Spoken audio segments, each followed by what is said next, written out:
আগামী কয়েক ঘন্টায় পশ্চিমবঙ্গের একাধিক জেলায় বজ্রবিদ্যুৎ সহ ভারী বৃষ্টির সতর্কতা জারি করেছে আবহাওয়া দপ্তর। কোন কোন জেলায় বেশি প্রভাব পড়তে পারে, চলুন জেনে নেওয়া যাক। নমস্কার, শ্যাডো বাংলা নিউজ আপনাদের সবাইকে স্বাগতম।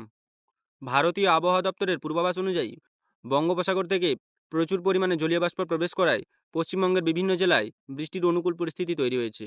আগামী কয়েক ঘন্টায় দক্ষিণবঙ্গেরও পাশাপাশি উত্তরবঙ্গেরও একাধিক জেলায় বজ্রবিদ্যুৎ সহ মাঝারি থেকে ভারী বৃষ্টির সম্ভাবনা রয়েছে।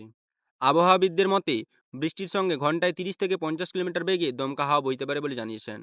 বজ্রপাতের আশঙ্কাও রয়েছে, তাই বিশেষ করে কৃষক, মৎস্যজীবী এবং খোলা জায়গায় কাজ করা মানুষদের অতিরিক্ত সতর্ক থাকার পরামর্শ দেওয়া হয়েছে। ভারী বৃষ্টির ফলে শহরের নিচু এলাকায় জল জমতে পারে। অফিস যাত্রী ও সাধারণ মানুষকে প্রয়োজন ছাড়া অযথা বাইরে না বেরোনোর পরামর্শ দেওয়া হয়েছে। যারা ভ্রমণের পরিকল্পনা করছেন তাদেরও আবহাওয়ার সর্বশেষ আপডেট দেখে তবেই রওনা হওয়ার অনুরোধ জানানো হয়েছে। বজ্রপাতের সময় গাছের নিচে আশ্রয় না নেওয়া, খোলা মাঠে না অবস্থান করা, বৈদ্যুতিক খুঁটির কাছে না দাঁড়ানোর পরামর্শ দিয়েছে প্রশাসন। পরিস্থিতির উপর নজর রাখছে প্রশাসন ও আবহাওয়া দপ্তর।